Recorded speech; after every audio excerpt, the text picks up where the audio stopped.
ভালো মন্দ এটাকে বিচার বিশ্লেষণ করার দায়িত্ব কিন্তু আপনার বিবেকের। আপনার বিবেক সেটাকে সাপোর্ট দিবে, which one is good, which one is bad. আপনি আরেকটা বিষয় বলেছেন আপনাদের দিক থেকে আসছে, সেটা হচ্ছে মাদক চোরা কারবারিদের জামিন। আমরা ধরে, থানা পুলিশ ধরে, আমরা অনেক কষ্ট করে কিন্তু একজন আসামিকে আমাদের ধরতে হয়। আমরা যখন এটাকে ফরওয়ার্ড করি তখন কোর্টে যায়।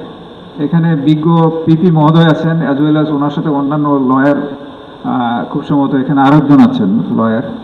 তো শোয়িং রেসপেক্ট টু দেম, আমি এটুকু বলতে চাই যে মাদক সেবী বা ব্যবসায়ী সে আপনার আমার সমাজের, আমার জাতির শত্রু। স্ট্রেট ওয়ে আপনি যদি তার মামলা পরিচালনা না করেন, তা জামিন হবে? আপনারা বলতে পারেন জামিন হবে? তো আমি যদি মনে করি যদি বার সমিতি থেকে এটাকে একটা ওনাদের মুভমেন্ট তৈরি করা যায় যে না, আমরা মাদকের আসামির কোনো জিম্মাদার হব না, তাদের মামলা পরিচালনা করব, এটা কি সম্ভব? এই সেক্টর থেকে সম্ভব? If they can move, that is possible. তাহলে মাদকের কোনো মামলার আসামি জামিন হবে না। এরপরে আসেন যে পুলিশের যে সাপোর্ট, অনেক সময় ফরওয়ার্ডিং বা মামলার যে ল্যাপসেসগুলো, উইকনেসগুলো যেগুলো থাকে, এখানে পরবর্তী একজন আইনজীবী বলেছেন যে আসলে সাক্ষী যে সাক্ষ্য দিবে তার উপরে সাধারণত বিচার হয়।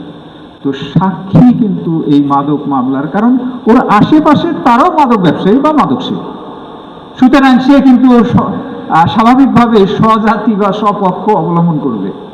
তো এই দিক থেকে সাক্ষ্য প্রমাণেও আমাদের একটা উইকনেস থাকে, that is true, I admit ইট।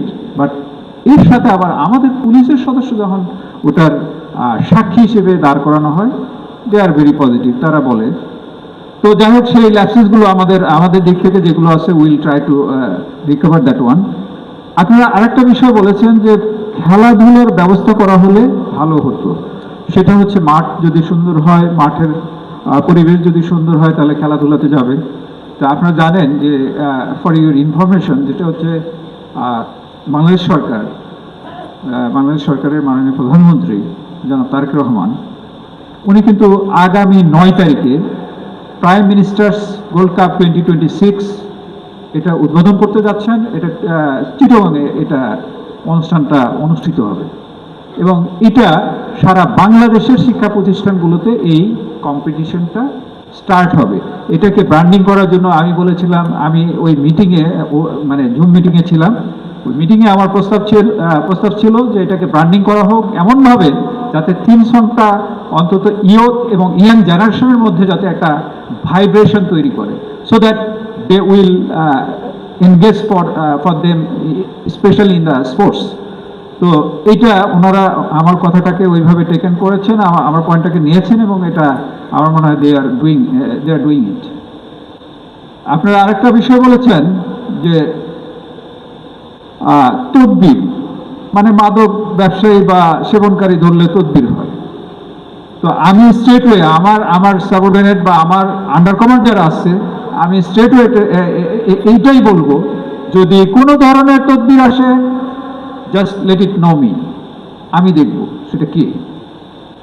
আমি ধরে নেব যে তদবির করে সে ওটা সহায়ক, সে সহায়তা কেন? তাহলে অন্যায় যে করে আর অন্যায় যে সহে সমান অপরাধী না?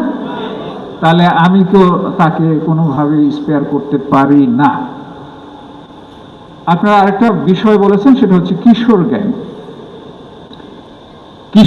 এখানে অনেক 2 জন মনে হয় পয়েন্ট আউট করেছেন, যেটা আমার কাছে খুবই লাভলি, বা এটাকে মনে হয়েছে পরিষ্কারভাবে বিষয়টা আসে নাই।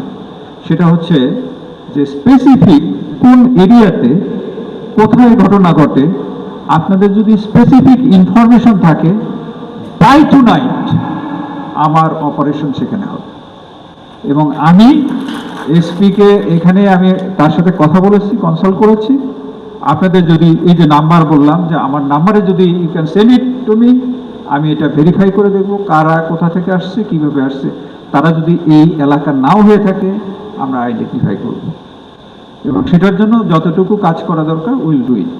এবং সেটা আমি বললাম, আপনাদেরকে ওয়াদা দিচ্ছি will do it from today, not tomorrow. আপনারা আর একটা বিষয় উপস্থাপন করেছেন, সেটা হচ্ছে রাস্তাঘাটে বখাটে ছেলেদের যারা এই মাদক সেবন টেবন করে, তারা এই মেয়েদেরকে উত্ত্যক্ত করে। আমাদের কাছে যদি এরকম information then and there send করা যায়, আমরা কনসার্ন থানা, কনসার্ন অথরিটিকে অবশ্যই আমরা সেটিকে ব্যবস্থা নিতে বলবো। অ্যাজ ওয়েল অ্যাজ যদি মনে করেন যে না, এটা specific each and everyday they are doing it, তাহলে সেই ক্ষেত্রে আমরা অবশ্যই তাকে আমাদের আইনের আওতায় নিয়ে আসবো। এটা আপনাদেরকে এইভাবে কথা দিচ্ছি যে ইনফরমেশন ফ্লোটা যদি থাকে, আমাদের ইনফরমেশনটা দিতে হবে। Thank you for that. So that's all from your side. আমি আমার বক্তব্যে একটু আসতে চাই, সেটা হচ্ছে যে বাংলাদেশ পুলিশ এটা একটা ওল্ডেস্ট একটা অর্গানাইজেশন। আমরা যারা পুলিশ নিয়ে শুরুর দিকে যদি বলি, আমরা এটা শুরুটা একেবারে ইনফ্রাস্ট্রাকচারালি যে শুরুটা হয়, সেটা 16 বা 18 শতকের দিকে। এটা